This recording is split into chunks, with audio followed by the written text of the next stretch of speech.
Hello, everybody. Today, for my Society and Economic Change final, I will be presenting the social, economic, and political crises facing the nation of Jordan in the style of a short podcast with added visuals and informations for you to follow along to while listening. The sources that I utilize to inform me of this information is on the bottom, as well as some images that also have sources at the end. So, without further ado, my name is Alexander Kasperuk, and now it is time to discuss Jordan. Depicted on the right-hand side of your screen is a map of Jordan, courtesy of Encyclopedia Britannica. As you can see, the Kingdom of Jordan borders other nations such as Israel, Syria, Saudi Arabia, and Iraq, situating it in the Middle East. Although Jordan, on the surface, is compliant with international frameworks such as treaties or agreements brokered by the United Nations, the lack of enforcement across the domestic institutions of Jordan make global compliance mostly symbolic.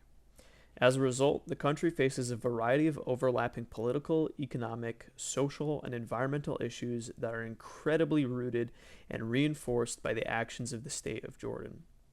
These international treaties and programs exist within Jordan, but they rarely result in measurable change. This gap between promise and practice encapsulates a broader pattern of reform that prioritizes appearance rather than outcomes. Today, we will be looking at not only the various issues affecting Jordan, but how the country's condition and governance creates a considerable argument in the importance of international organization, monitoring and collaborating with communities to provide aid and encourage proper enforcement of reform. One of the most prominent issues within Jordan is its treatment of women and their access to the economy.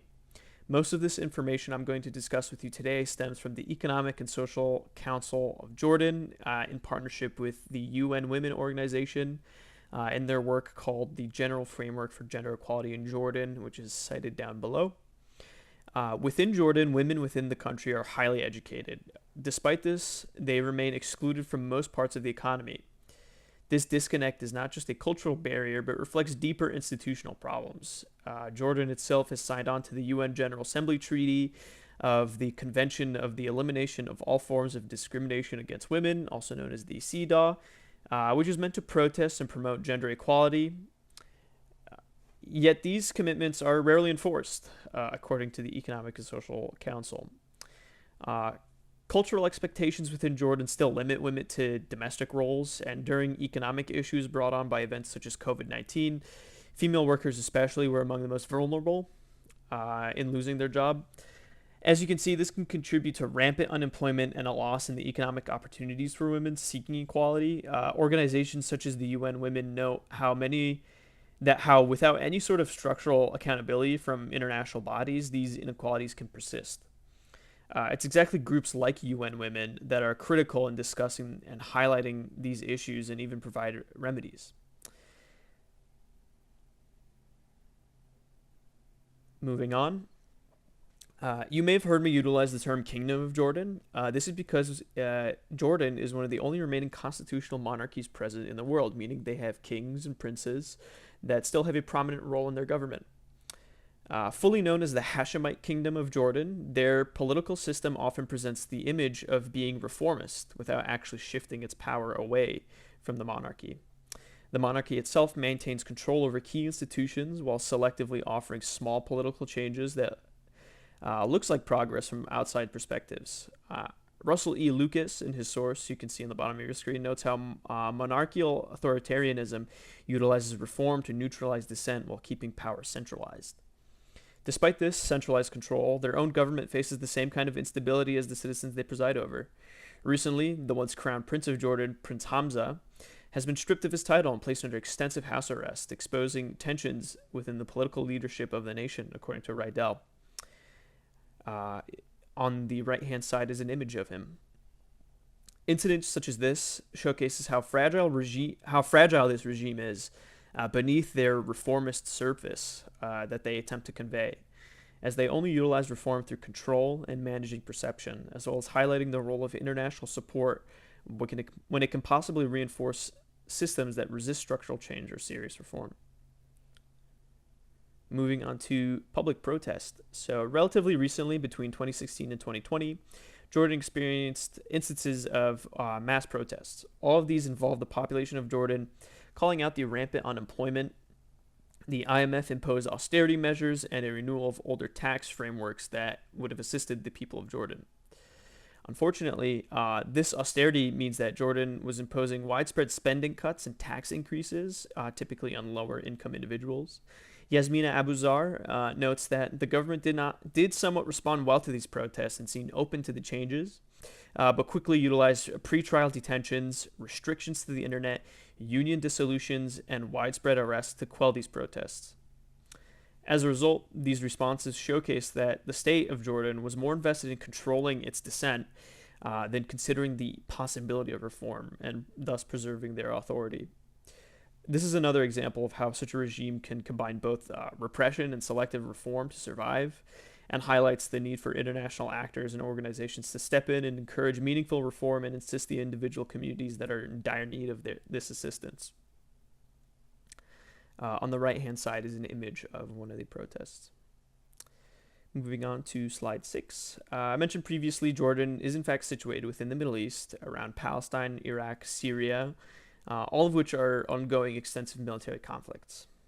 Jordan recently has been taking in large amounts of populations of refugees from these regions. However, they are treating these people essentially as temporary leverage and political tools. Excluded from stable government services and long-term legal protections, the government of Jordan uses their presence to gain international investment and aid, where these refugees see very little benefit from these. Palestinian refugees in particular, even those that have held Jordanian citizenship, still remain in a liminal or temporary or transitory position that keeps them politically separate from accessing key institutions that are vulnerable, as Victoria Mason points out.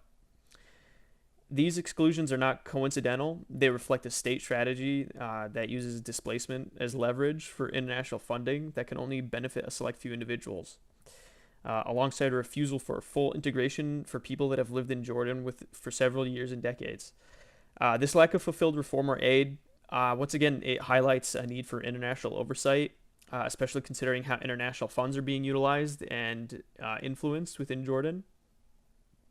On the right-hand side are images of Syrian refugees in Jordan who are currently holding UNHCR aid packages.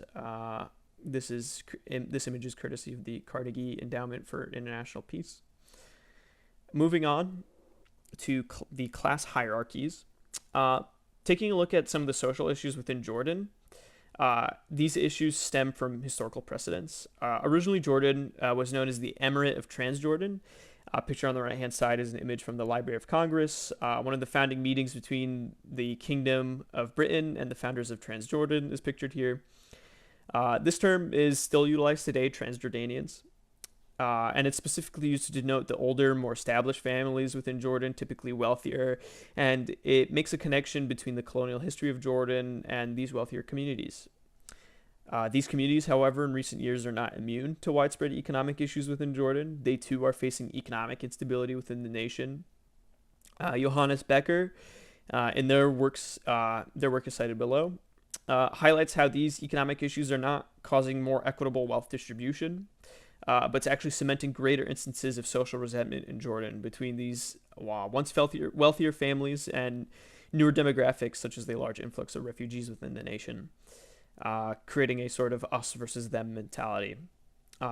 This, once again, showcases how the commodification of refugees discussed earlier has actually translated into greater social issues and caused the population of Jordan to polarize themselves. Moving on to Jordan's economy itself, it's currently facing a constant cycle of borrowing money and imposing austerity with no clear path in stopping this cycle. The state's debt to GDP ratio has increased substantially in recent years, according to Sanatos and Saif. And this information was taken in 2024, so very recently. Jordan has taken to utilizing extensive budget cuts, targeting important subsidies for populations and raising regressive tax hikes. And this means that poor population, the ones that we discussed earlier, already in an unstable economy, are now given a heavier tax burden. Moving on, and again, this is already in an unstable economy. Simultaneously, this prioritizes military spending, or Jordan has been prioritizing military spending, according to Seoul in 2018, and this is likely a continuing trend. This in its entirety has shifted much of the economic burden of Jordan onto its population, while the prospect of reform is arguably non-existent. This pushing for austerity, alongside the attempts to balance Jordan's budgeting, has left broader issues about Jordan's equity and growth, and it's exacerbated and worsened the living conditions of those within the country. Without serious restructuring, Jordan's population faces serious risk. Pushing for legitimate reforms and encouraging the monitoring of the usage of foreign credit, while pushing for Jordan to revive its private sector. Those are all several avenues detailed within the Sanitos and Saif article that these are ways that Jordan can actually revive the economy and stray away from these blanket reforms and austerity measures. And pictured on the right-hand side is Jordan's King Abdullah II. This image where it was taken from, the article is taken from, in particular, it was taken recently in 2024, and it sees the current king electing a new government official who plans on extending the austerity measures of Jordan, although is still discussing enacting a lot of reforms, so times are changing within Jordan itself. Moving on to the environmental issues plaguing Jordan, one of the most prominent and dangerous of them all is the widespread water scarcity within the nation. Jordan's water crisis is one of the most severe in the world, and climate change and governmental mismanagement has worsened its consequences, especially toward marginalized and refugee communities residing within Jordan. UN Habitat cites that climate change and the lack of open access are the largest barriers in allowing communities within Jordan to access this critical resource.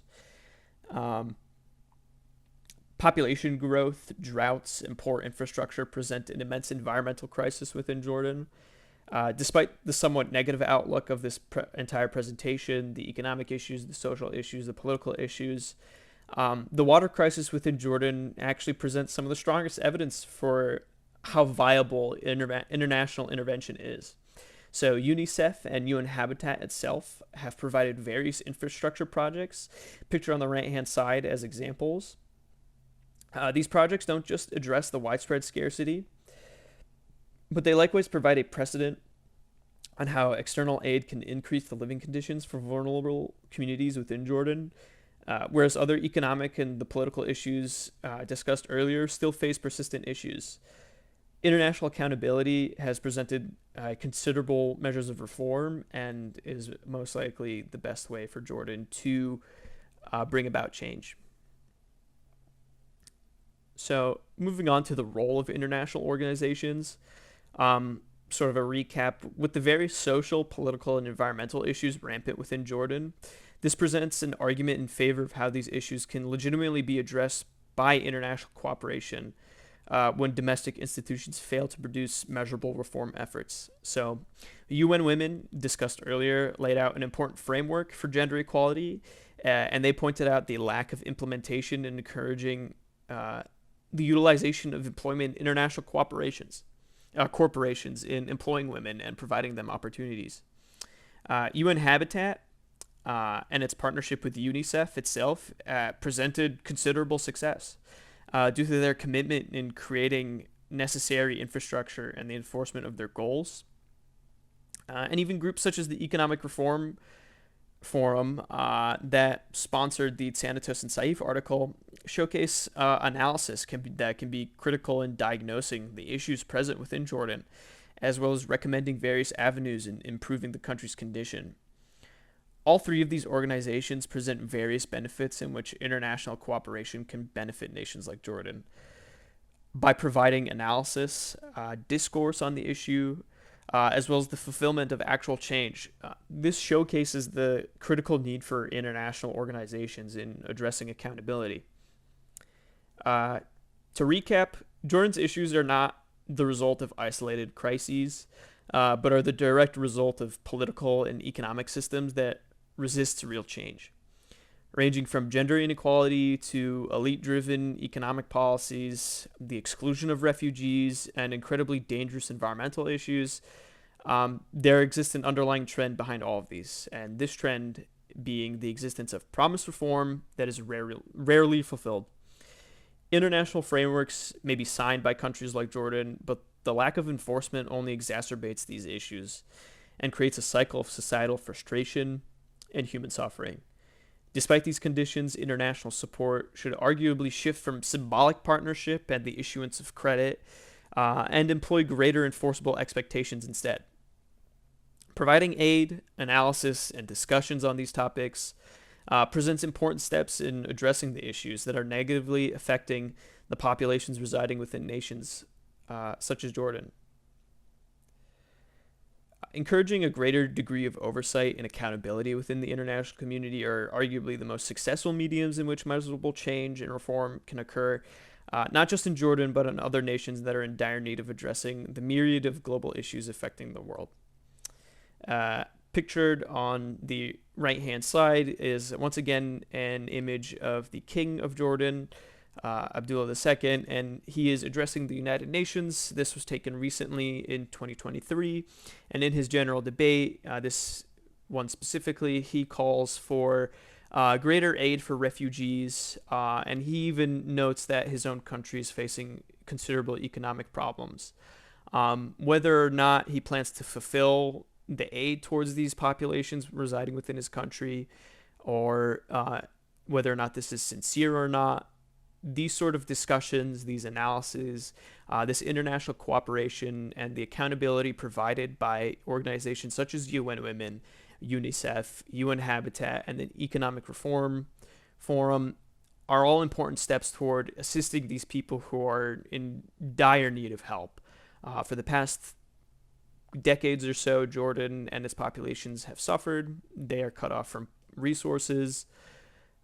They face economic barriers, but utilizing this model of economic intervention and help and assistance and discourse are important in tackling these issues. Moving on to the credits, these are the sources I utilized. Feel free to pause and look at them. And then furthermore, these are the image credits that are within the presentation or podcast, whichever you want to call it, are here as well. I highly recommend that you read through some of these articles. Most of their information wasn't really utilized, mainly is just to cite the images if these sorts of citations are needed. But other than that, thank you for listening to my presentation. I hope you enjoyed it, and I hope you learned something about Jordan.